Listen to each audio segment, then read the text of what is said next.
Welcome to the Scratch Golfer's Mindset Podcast, the show committed to helping you dismantle the destructive mindset programs keeping you stuck in the proverbial bunker of poor performance so you can get out of your own way and play to your potential. My name is Paul Salter. I'm a high-performance hypnotherapist and mindset coach with 16 years of experience helping thousands of individuals like you get unstuck. This podcast features a collection of solo episodes, conversations with Scratch and Plus handicap golfers, and master classes with top experts in the performance psychology space. The one goal? To help you make playing to your potential a habit. It's rare to meet an individual who possesses such passion, experience, and intelligence in his or her respective craft. And fortunately for you, today, you don't have to look any further to find that individual because I have the great pleasure of sitting down to have a conversation with Mr. Joe Park, a master teaching pro with over 30 years of experience helping golfers better understand their golf swing through science, physics, fundamentals, and just downright better freaking thinking. Joe's been involved in the game for a long time, 3 decades and counting, and he brings such a unique perspective related to his own personal and professional experience before even getting into golf, which was at a later age than most, that is designed to meet every single individual he works with. From those struggling to break 100 or 90, or those struggling to win on tour, he knows how to meet them exactly where they are to get the best out of their swing to support their ability to play to their potential. Without further ado, thank you so much for being here. Please help me in welcoming Joe Park to the show. Mr. Joe Park, it is an absolute pleasure to have you on the show. How are you today? Awesome. How are you? I'm fantastic, and I want to dive right in. Tell the listeners, how old were you when you really got serious about playing the game of golf? To be honest with you, I started very late. So it was like in my 20s, late 20s, or early, about mid 20s. I didn't touch a golf club until my father-in-law introduced it to me, and he was left-handed. So he's a lefty and I'm a righty. So his first suggestion was, don't screw up and go get a golf lesson. Like, go get like how to hold the golf club and don't take 10 years to learn it. And that was the best tip ever. And I went and got a lesson, and it took me just like a year. And I went from 110 to 79 in 1 year. So then I turned pro because I wanted to go learn to, I thought I was really good. But then you go out there and you find out you're really not that good. There's levels of really good. And their level is next level. So that journey, though, took me to another journey, which allowed me to say, okay, I may not be the best player, but I have time to be the best teacher. So then I studied and said, okay, that's what I'll do.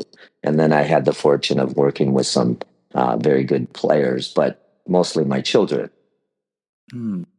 Well, I'll be the first to acknowledge you are selling yourself short of your vast amount of knowledge, experience, and teaching capabilities, the successes your students have had. But I'm curious, as you reflect back on the past 3 decades or so of teaching at the highest level, teaching with such intensity and passion, what do you attribute your accelerated journey to learning the ins and outs and complexities of this beautiful thing we all know as the golf swing? Like, what's most responsible in hindsight for allowing you to develop this depth of knowledge about the swing in the game of golf? Well, the simple answer is a lot of failures. A lot of trial and error. I mean, everybody wants this like golden answer, but you start with your base, obviously. You surround yourself with people who know a little bit more than you. You start learning that. And I think that's probably the key, surrounding yourself with people that you really gel with and understand and learn from them. And then, of course, start self-exploring and learn. And then for me, my students, they were probably my best teachers because, when I'm telling them, hey, let's do this, and it could be whether it's right or wrong mechanically, their feedback is going to say, well, it feels like whatever. And then I have to make that adjustment. And that's the goal that I'm looking for is what the feedback I get. I love that. And I love too, you led off as you began introducing more about your story. You started with the grip, one of the most important fundamentals. You can't swing effectively without a solid grip. And you've written, filmed, and talked extensively about what you label as the 5 fundamentals to a golf swing. I would love to hear, what are those 5 fundamentals? And most importantly, what's the one that most golfers overlook? Well, I'm so glad that you asked that because yes, I just wrote an ebook. It's called Joe Park's 5 Fundamentals How to Swing a Golf Club. I looked up like what's the number one thing somebody wants to do? They're like, how do I swing this golf club? Or, how do I make a golf swing? And so I decided, of all the lessons that I've had, I decided to just make a simple one where I just start from the beginning and say, if you read from here to here, you'll have a golf swing. And the very front cover, I was trying to figure what would be really sexy. What are we going to make this so that you want to read this book? And it's very boring. It's actually the very front cover. If I look at it, it's the grip. And it has an X and that. And obviously, I'll send you that so you can see it. And all it is the grip with a correct grip and a wrong grip. One has an X and one has that. And everybody that reads this book will bypass the very first page. I put that on the very first page for a reason. Because if we just go back to let's take any golfer's problem, let's take 90% of golfers slice the ball. Okay. So if we look at it from not just why, but from ball flight laws, there is a technical answer, the why the ball goes where it does. And now we know that through the ball flight laws. So when we look at the ball, that's where we begin. Like, why does a ball fly what it does? And then we come back to, well, the club is doing something to that ball to make it fly. So those are the ball flight laws. So most people slice, and the reason is their face is open and of course, they come over the top or out to in. But you could still come in to out with an open club face and shove it out to the right. So at the end of the day, an open club face is going to just start your path the face, the ball is going to start off to the right. And then you start this chase forever. So most golfers will then come over the top to try to close it. And now with an open face, and they now come over the top. And so the air just keeps going. The very first lesson was a grip. How we hold the golf club is not a natural thing. It's something that is learned. And you hear about tour players, you hear about golfers who played their whole life. They say they could write a book on the grip. And so it's probably one of the most overlooked fundamental. And it is tough to know which one works or doesn't. So I have it in there where I just do the same system that I do for all my players. And then you can modify from there, just a little stronger or a little less, depending on the player that you are. And these are the same. What's really funny is that when I sat down and I took 30 years and tried to distill it down, it was what you would do too. You take all of your experience and you say, I'm going to write a book. And you'll sit down and you'll write it down, and you'll probably write it down and it'll be outlined in like 10 things. And that's it. And you'll be, well, this is ridiculous because you've tried everything and came down to it. So this book is only 18 pages or whatever, 15 pages, but it covers all the 5 fundamentals from beginning to end, starts with the grip. And I have so many clients that tell me, oh, I read the book twice last night. I'm like, nobody reads a book twice. I haven't even read a book once. I mean, I have, but I'm just saying it's like it's that simple of a read. And I had to make it that simple. But at the same time, it's the same thing that my sons, Joey and Bobby Park, who are in a couple of weeks, they're heading off to the tour Q school for the PGA Tour school. This is the same exact things that they work on every day. When they have a problem, they look at it in that. And if I have somebody who's a 20 or 30 handicap, these are the things that I go through. So the grip is the grip. The fundamentals never change. Fundamentals never go out of style no matter what you're doing. So it starts with the grip, and then it goes into the rest of the golf swing of the takeaway and the backswing. And then, of course, the downswing and the transition, or the transition and the downswing. And I put both of them for a reason. I'll tell you in a second. And then, of course, we have the impact and then the follow through. When I say the transition and the downswing instead of just downswing, there's a huge difference in that transition going from backswing to downswing. And there's a lot of ideas that we have, and I had the same ideas, but today we have technology that shows 3D, 4D, exactly what the best players in the world are doing. So we don't have to guess anymore.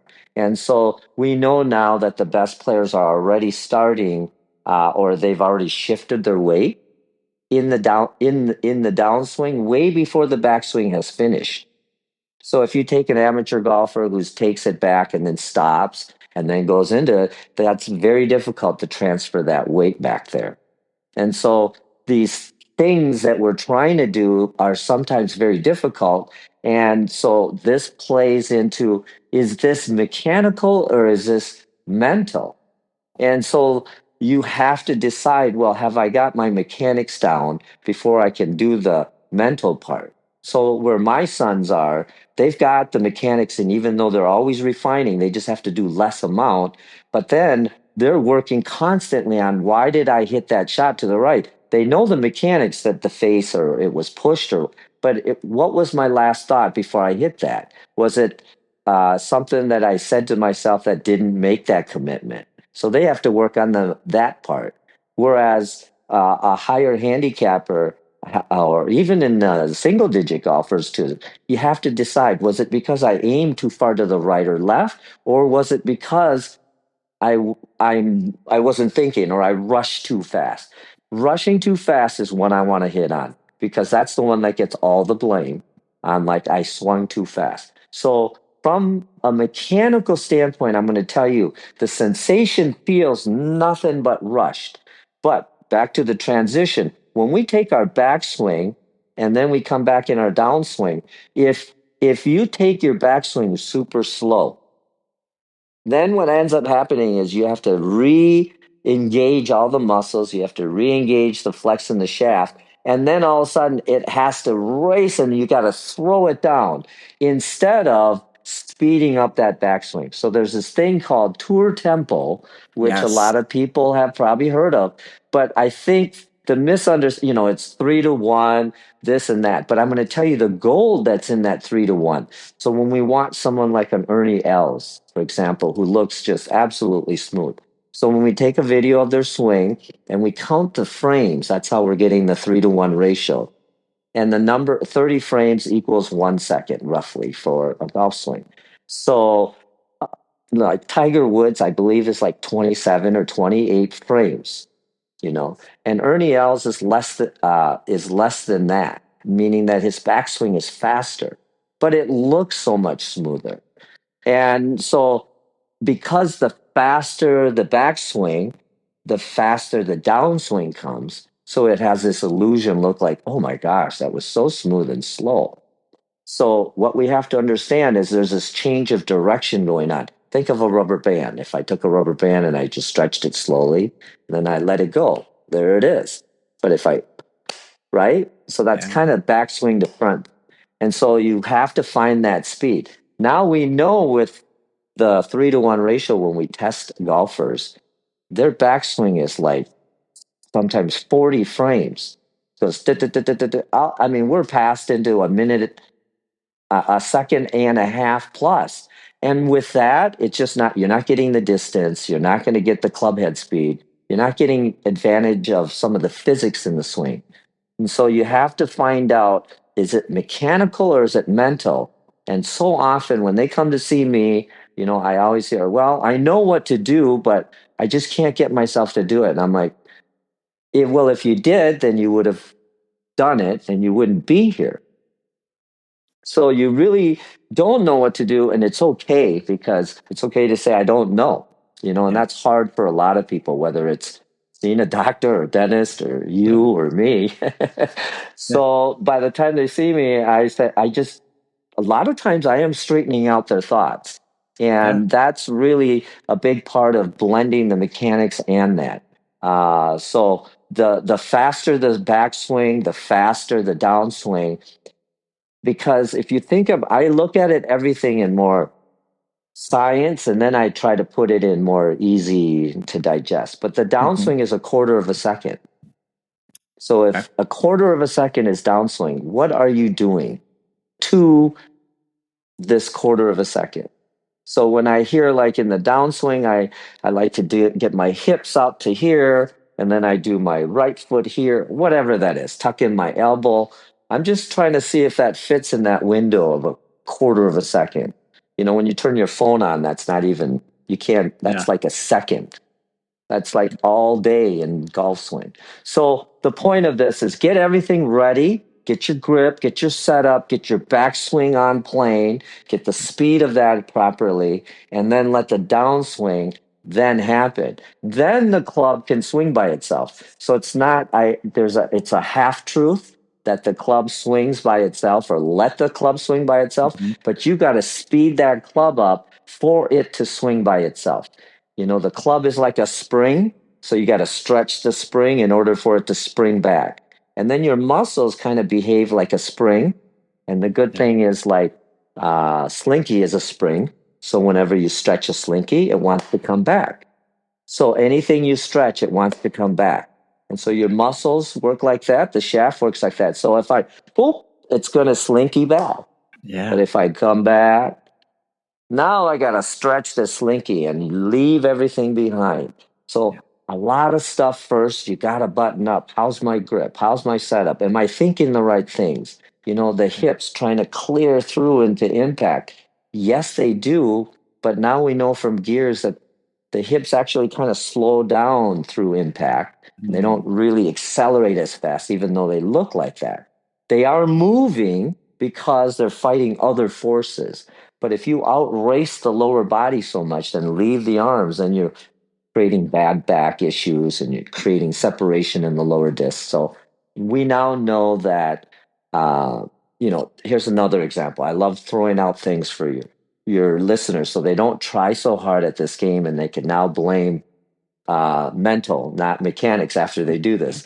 Uh, so, for example, a big shoulder turn, we want to make a big shoulder turn, get a big, because at an angle when we're making that big shoulder turn, we're getting the club on plane. When we stop short Mhm. of that, then it gets steep, and then we have to reroute and do things. So, by making a big shoulder turn, we get the club into a really good position.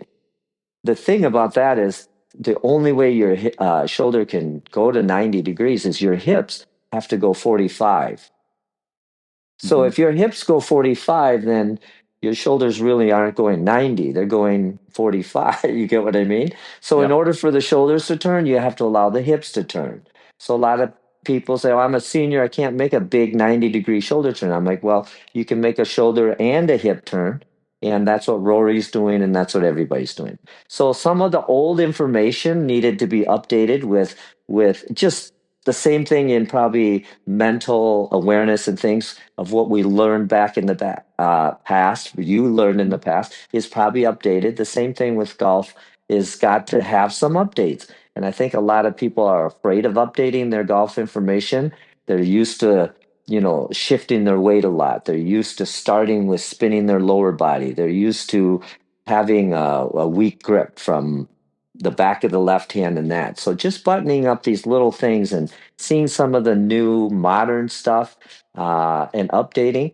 Any teacher today will tell you that we are teaching different things than what we did 10 years ago when we were Yeah. teaching how to do something, to come inside, or because we learned and we got updated. So Yeah. the students have to take their turn to get updated their information instead of just saying, I'm too old to learn. You know, First of all, distance. I'm going to give you right now the secret to distance, and that is swing faster. And what I Yeah. just did is I gave you permission.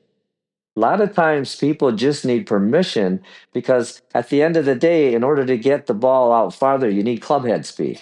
In order to get more club head speed, you got to swing faster. So Yeah. anything you're doing that's slowing your swing down, you're not getting. So I'm like, how do I hit the ball farther? I said, swing the club faster.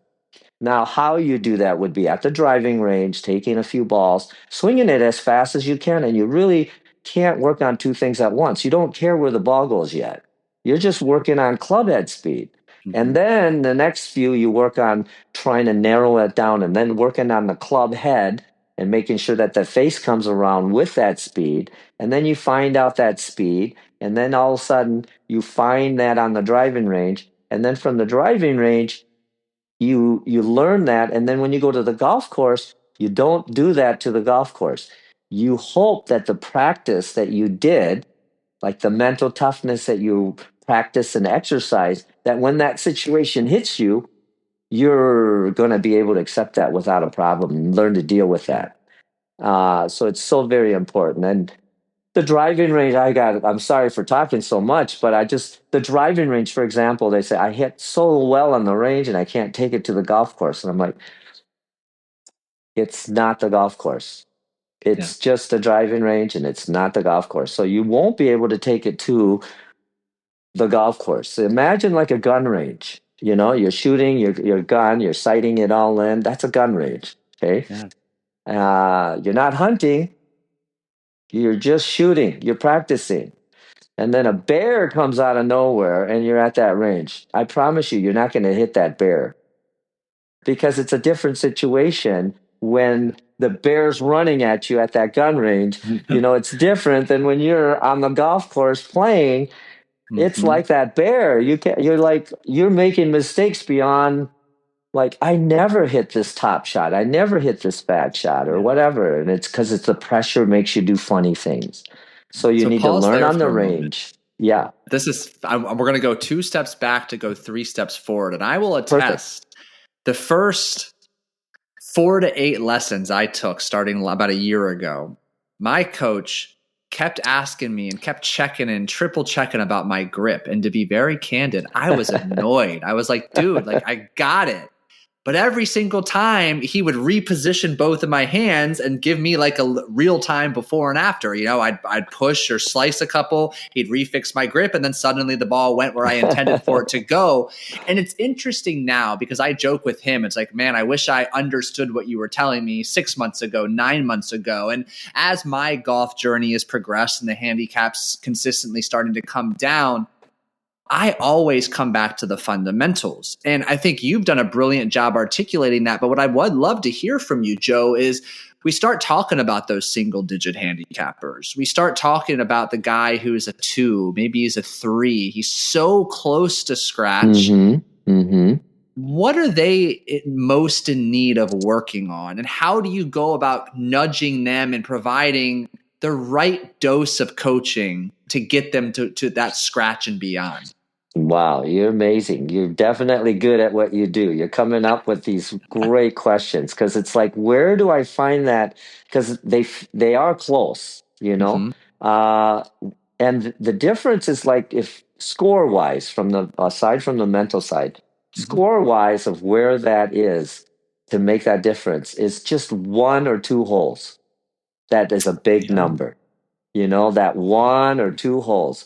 And so then it could be a little bit of the mental thing because it's like, what was I thinking on that one hole where I normally don't hit this shot OB or whatever? I mean, it's a big number. That's Yeah. where that single to getting to zero or from zero to getting to plus is eliminating really mistakes. It's not some new shot you're going to learn. It's not something new fancy. Sitting there learning to hit a low cut, high cut. I mean, the best players in the world are lucky if they can hit one really perfect shot. So you got to master the one shot and find out what that is. But as far as like where that is score wise, it's usually 1 or 2 holes.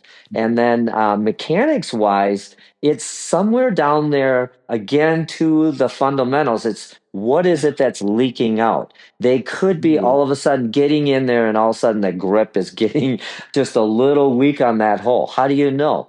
What was the aim? What was my process? Alignment is such a weird thing because what sport do we stand parallel to it? We're always facing it. And Yeah. so a lot of times when we get in there, we aim ourselves, okay, into trouble without realizing it. Because our body, okay, 9 times out of 10, most people, their problem is aiming too far to the right. And Yeah. that's because their body is aiming at the target. And the body should never, or the shoulder should never aim at the target. It should be parallel left, and the ball is at the target. So you're making a railroad track. Yeah. I'm this way, and this is that way. But the golfer always wants to hit the flag. So then they go like that, and then it goes like that. And that can also happen to anybody, whether you're a scratch golfer. So being aware and making sure on that one hole you fell asleep and you didn't get yourself Mhm. lined up. Simple thing. Obviously, it's not learning a new shot. So it's these little things, and you got to take. I think writing down some of these things also right away after. Did you Yeah. get angry and just not even ask yourself some questions? I think Scott has a great way of saying, I think he did a mental scorecard, I think is one Hmm. of his things. What Yeah. was my mental scorecard in that? Did I do all the things? Those are things. So to be a scratch golfer, a single digit, you're no different than a tour player. You have to put all the pieces together. Was I Yeah. thinking properly? Did I do the fundamentals right? You miss one thing and it's all gone. And it doesn't seem like much, but it's like if I'm teaching someone to drive a car, we're in the car and we're ready to go, and I say, let's go. The keys in the house, we can't go anywhere. Step one is make sure we have the key. It's so small, it's easy to do and it's easy not to do. Those are the things that I'm Yeah. always looking for, not the Uh-huh. complex one. So I Well, so think I'm a lot of curious. Do them. you have like a mental or a fundamental checklist? Like if you could distill 3 to 5 little quick yes no questions, did I align X, Y, and Z in your verbiage? Like what are those little post shot fundamentals we can Sure, quickly assess? Did I sure, do that? sure. It would you basically it's your pre-shot routine. Mm. And that would be the same thing you would do in anything in life, but it's in golf, it's the pre-shot routine. Number one, you start from behind the ball. You can't stand next to the ball and line up. 9 times out of 10, my lessons that I see on my lesson tee, they're aimed way off. And the reason why is they aim their body first and get their feet and then their club. The club is the most important thing and then the body. So you start from behind the ball, pick a line and or a spot and an intermediate target, then the club face, and then your body. And now you're in a good alignment. So getting just that routine is it seems simple, but you can practice that with a bucket of balls. I see people hitting on the range, they never leave their spot. They just hit from the same spot. Now, I'm not saying that you shouldn't hit lots of balls, but imagine if you took off, hit the ball, stop, stood back, looked at your target, picked the intermediate, stepped in, did that, went through your same routine as if you were on the golf course. You have no idea how much stress you have over this shot. Versus if you just grab another one, grab it and hit, because you took the time to make sure this was right, you have no idea what this next shot is going to feel like. And that's how you practice pressure situation. Just raking a ball again and again is not. So the routine, starting behind, picking a spot, getting yourself into alignment, and then making a practice swing.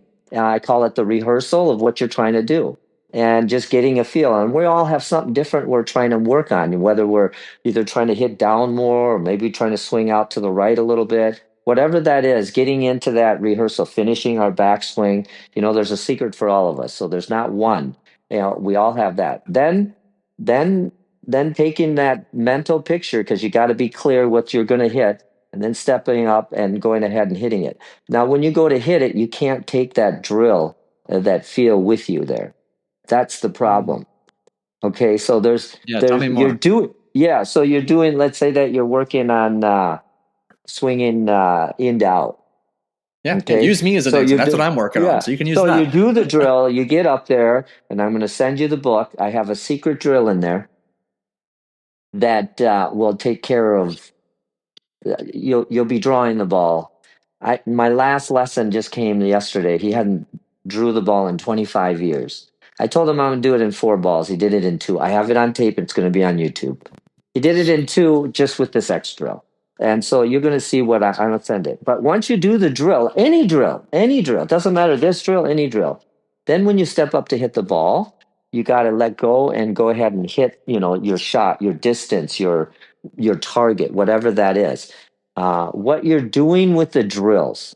Okay, this is a perfect. Thanks for the entry. This is a perfect example of how to convert a drill into your real swing. Why do we do a drill? And what are we doing in that drill?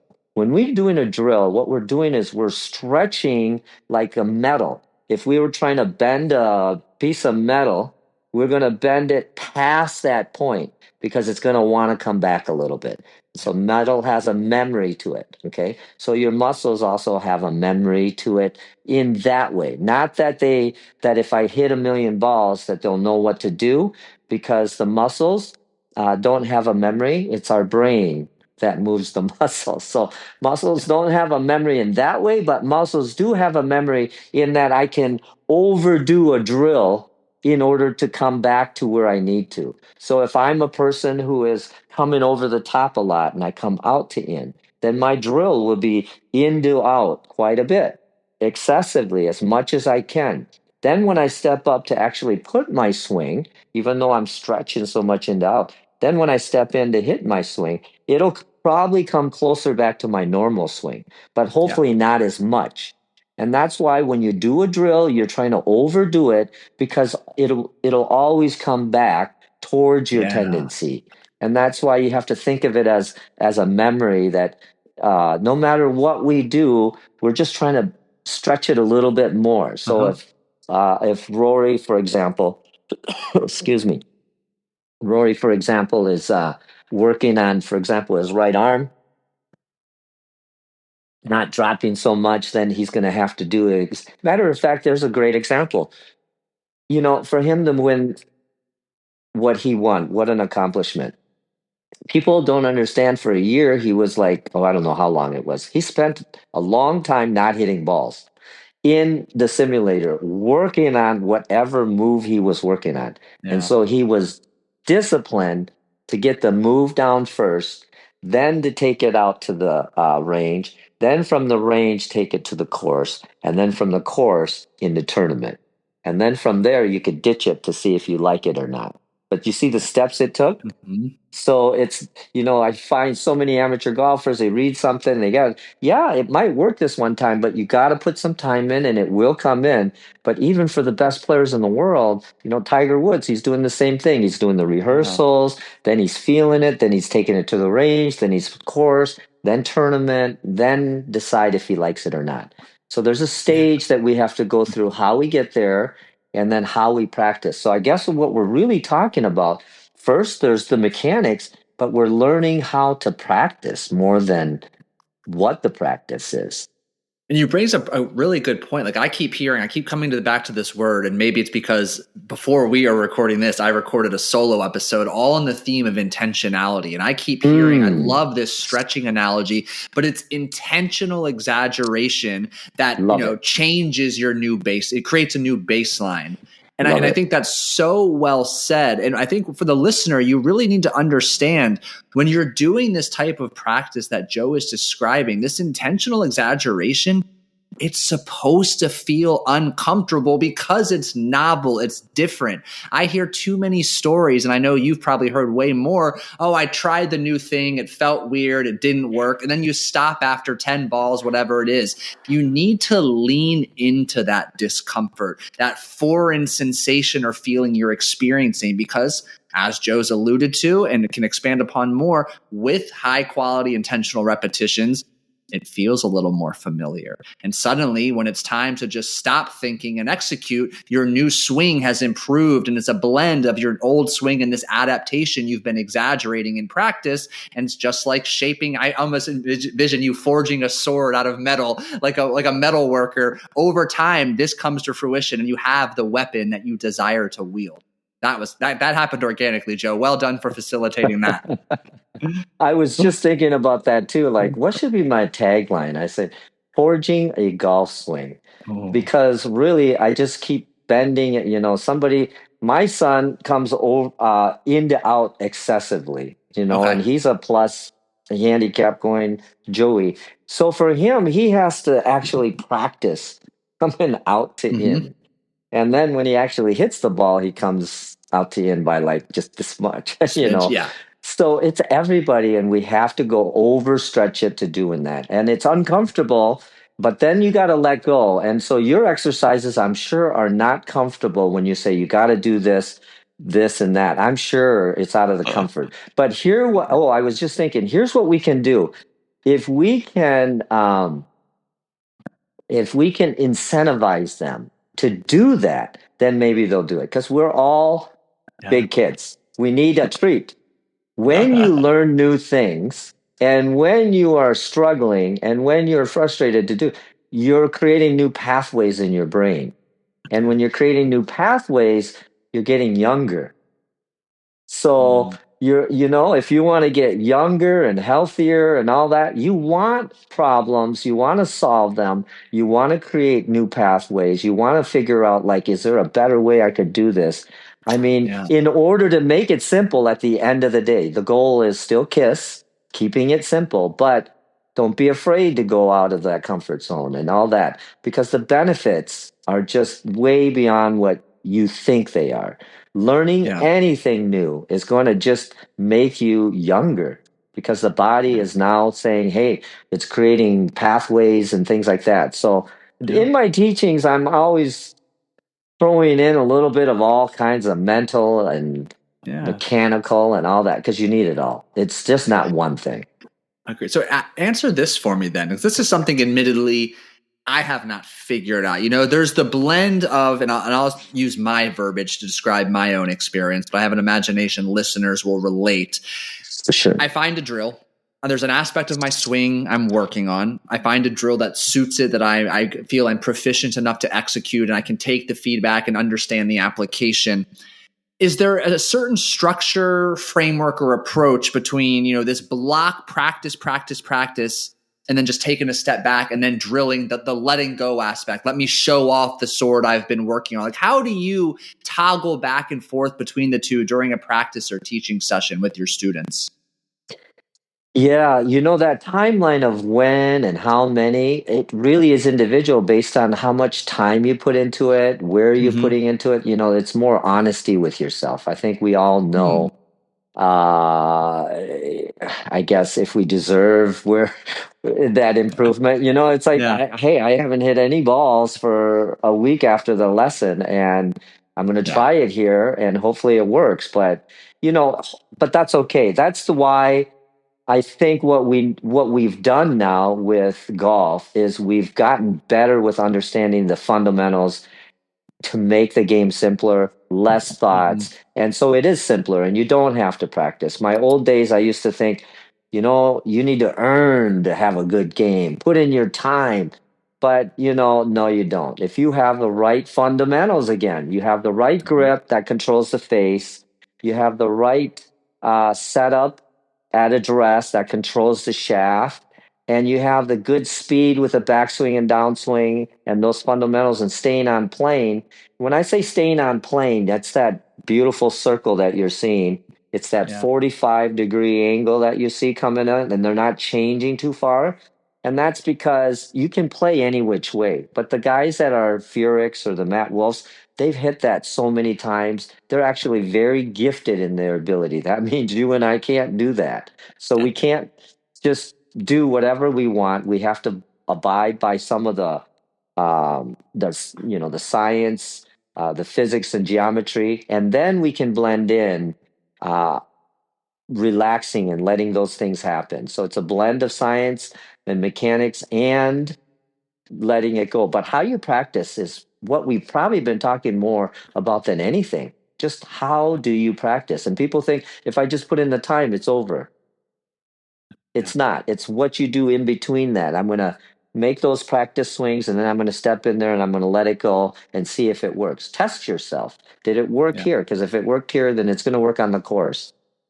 And I'm glad you just framed it like that, because I just had a lesson this morning, and we're recording this. I don't know what it's early May 12th, I think.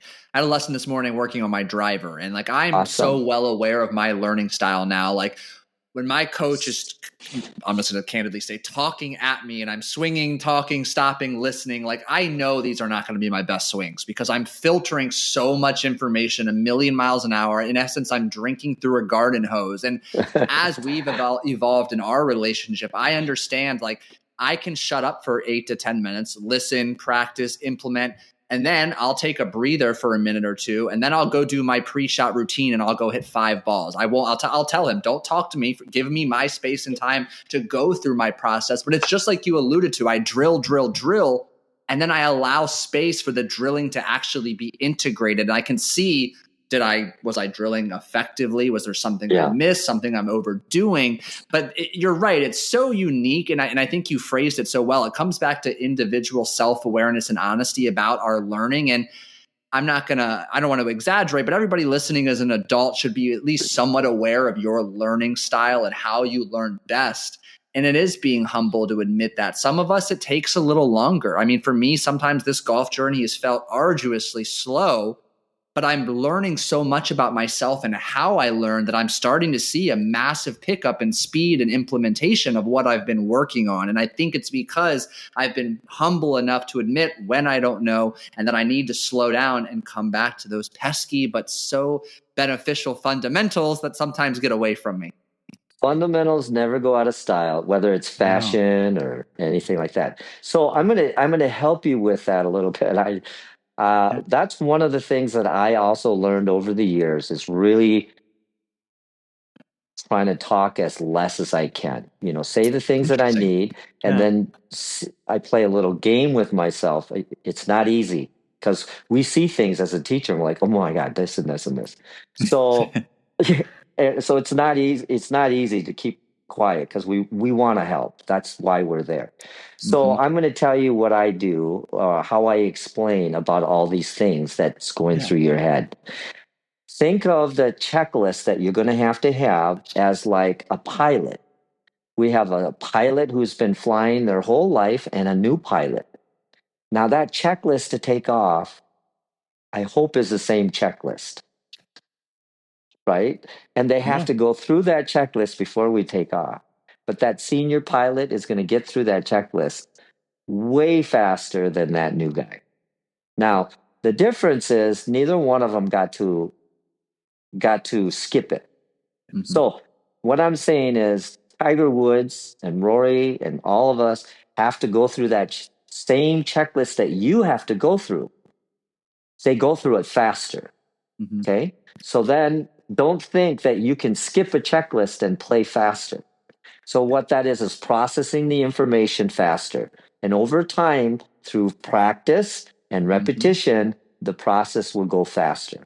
So the same thing is in your golf swing. When you're setting up, you have a whole list of things. So it's about not accumulating information, even though that it is accumulating information. Like, Hmm. where's my feet? Where's my eye? How's my head? All that. That's accumulating. But if you think of it this way, of eliminating information, grip, check, done.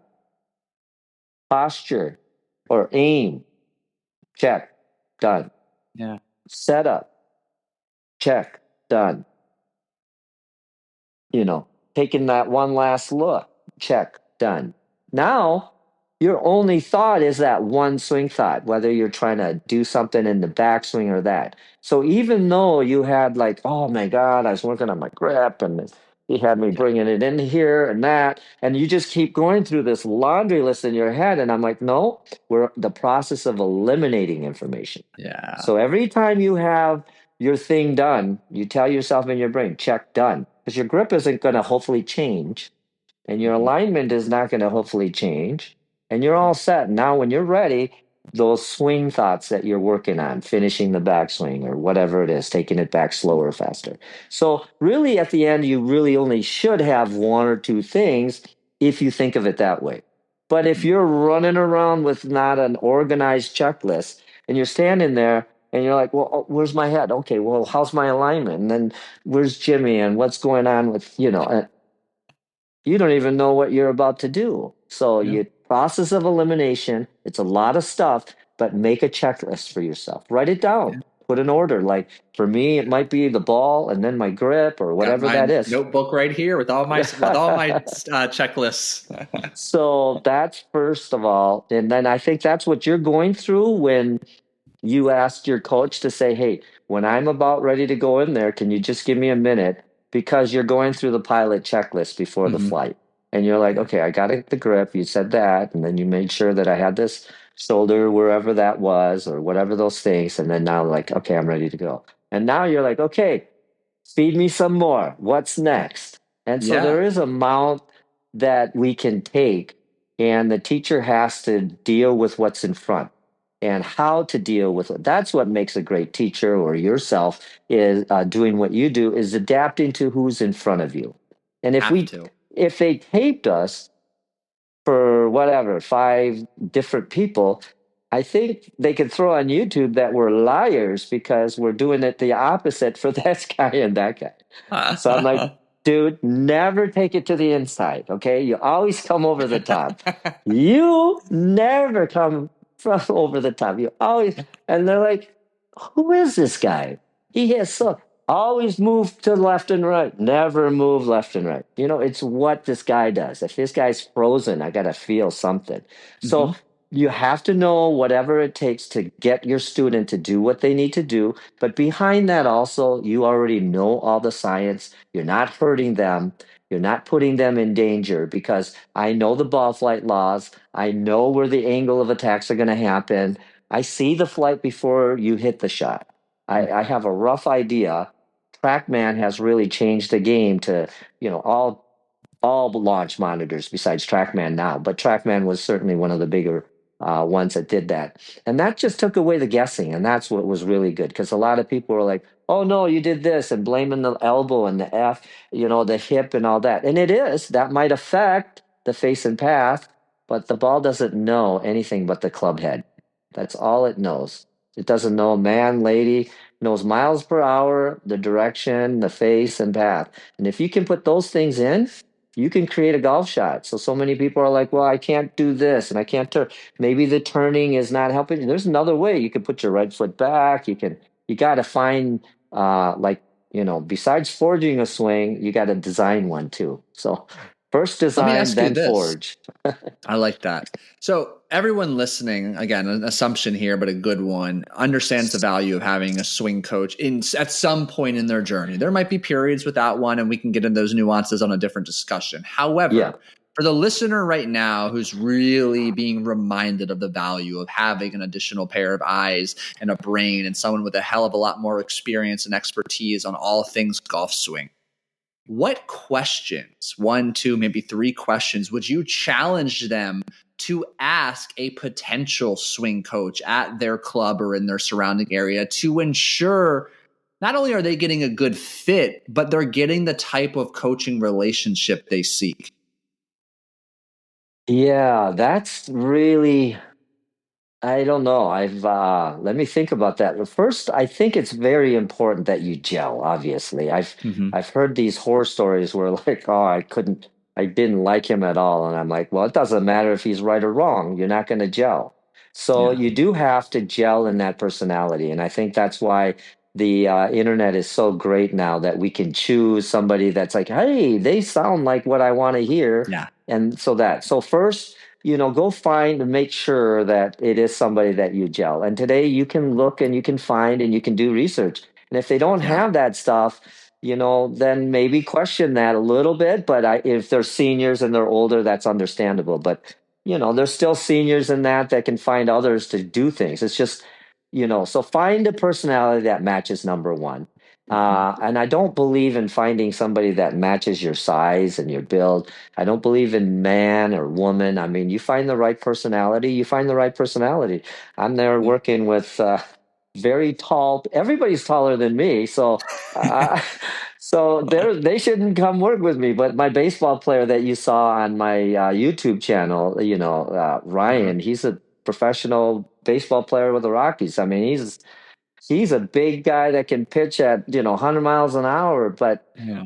we don't match, but I can still tell him some of the science and the physics, Yep. and he can translate that. And next thing you know, he's going to do more things to that than you and I are, just because he's just more gifted in that. But Yeah. there's no excuse for anybody to being able to play good golf. But you do need to have somebody.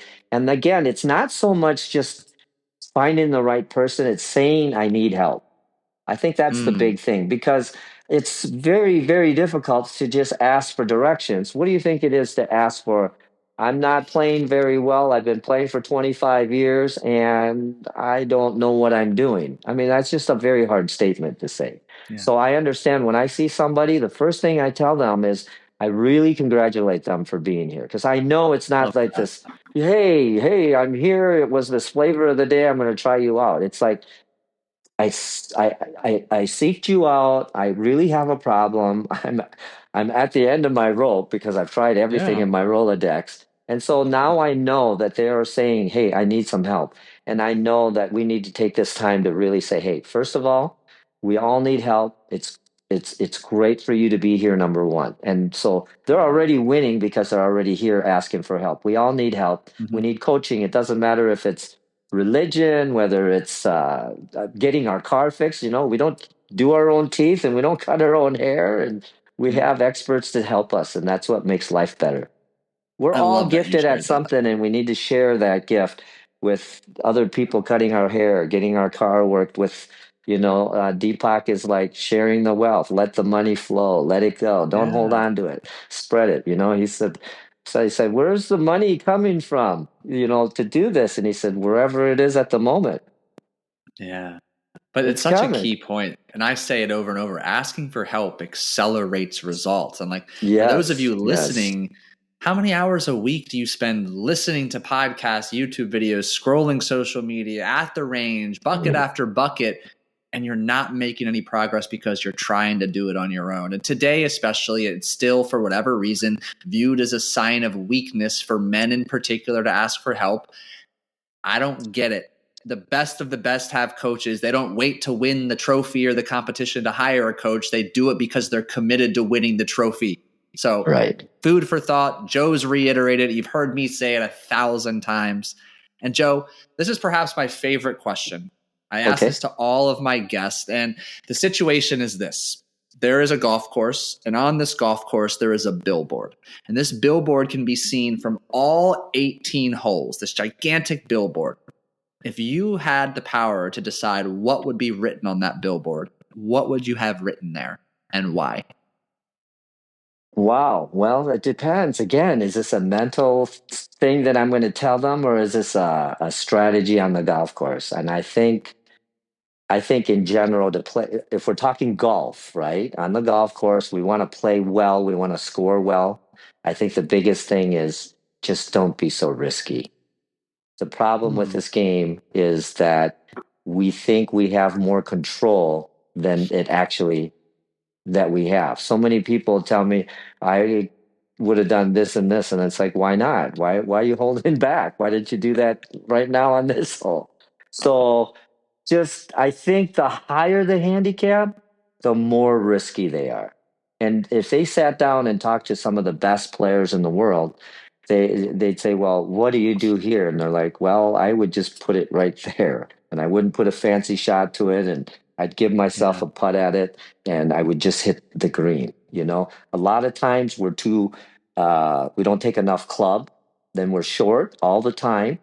We have these errors. Depending on your handicap, the errors, success leaves clues, right? Yeah. Okay, failure for the high handicaps leaves clues. So the Hmm. higher the handicap, it already shows what the things that you need to do to improve.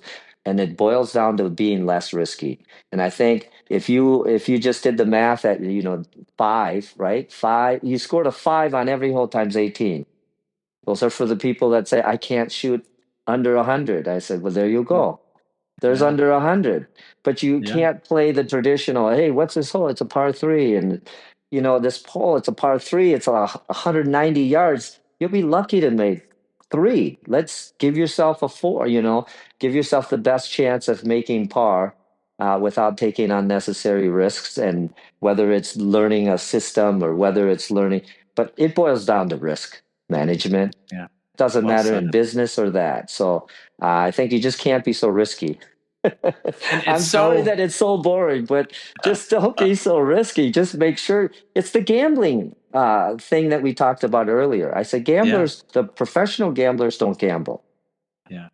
I was, That's I why was they going to say, win. we connected the dots beautifully there based on before we hit record, Joe and I were talking about my poker background. Where he lives is where I used to play a lot of poker. And we got into this whole risk management, gambling mindset versus a professional business like mindset. And it's interesting. I often say I am one of the luckiest people in the world because I work with individuals in the three realms of life I love most: golf, poker, and just this world of entrepreneurship. That's really just all of those are just different ways of saying personal growth and development. And you're right. There's a relationship with risk that we all have. And more often than not, the intentionality, the diligence in assessing when to take a bit more risk versus when not to is the difference maker between significant success and significant failure. Yeah, so much of business is, your return on investment is all based on your risk management. Yeah. So it's like everything. And it's still the same rule plays on the golf course. And the same Yeah. thing for your golf swing. Like, don't put so many things into your swing. You gotta do things that are going to be easier on your body, less practice. Don't if you see a move that's going to require a lot of practice and time, you got to ask yourself, do I have that time to put into it? Can I find Mm, a simpler move than that? And yeah. so the problem is there's just so many choices out there, but there are experts like you and I. You got to do the homework to go find us. Yeah. And I will end us with this. The best risk you can take, the one risk, the one bet you should always place is on yourself. When you are Amen. committed to a goal, always bet on yourself. Take the risk, go all in on that passion. And as Joe and I have kind of danced around all day, hire the team of professionals, ask for help so you can get out of your own way and accelerate results. So, Joe, it has been an absolute pleasure conversing with you. Where can our listeners go to learn more about you, to get the book, and then also learn more about working with you? Oh, sure. So I'm on Instagram, so I post a bunch of stuff there. My YouTube Yeah. is where I'm putting in a ton of lessons and tips so that you Yeah. can watch the videos and then try it out on the range. And then my website is where my book is that you can then purchase and download. The book has it's an ebook, so you can all the pictures when you touch it will take you to a video. So it's embedded with Hmm. links to videos, and then that secret drill in there, and then you'll be able to see what's going on. So my website, YouTube, and Instagram, pretty much. And as far as working with me, I do a lot of stuff more online, and I do Yeah. work with a few private people here and there. But with the internet now, we can work with people all over the world. It's just amazing when I see your testimonials where they're coming from. They're coming from Yeah. everywhere. So we are Mhm. lucky that we can now work with a larger audience through online. So if you want to work with me online, I do video analysis and stuff, and then with a voiceover, and I'll be able to send you off with a bunch of drills to do. But make sure you do the drills, overdo it, and then let go. My number one tip for drills is we practice to forget. Hmm. Interesting. I like that. Joe, it's been an absolute pleasure. For those of you listening, I will get all of those links in the show notes so they're easy to find, easy to get, so you can learn more and start working with Joe. Joe, thank you so much for joining me today. Thank you so much, Paul. It's been a Yeah. pleasure. This is great conversation. Absolutely. And for those of you listening, thank you for tuning in to another episode of the Scratch Golfers Mindset Podcast. Incredible to believe that here we are a year later, and truthfully, I still think we're just getting started. So thank you for being here. If you haven't done so, take 30 seconds to leave a genuine rating and review on Apple Podcasts, Spotify, or wherever you're listening to the show. It goes a long way in supporting the show and continues to help me bring on amazing guests just like Joe. Well, thank you for listening. Have a fantastic rest of your day. Hit them straight this weekend, and we'll catch you in the next episode.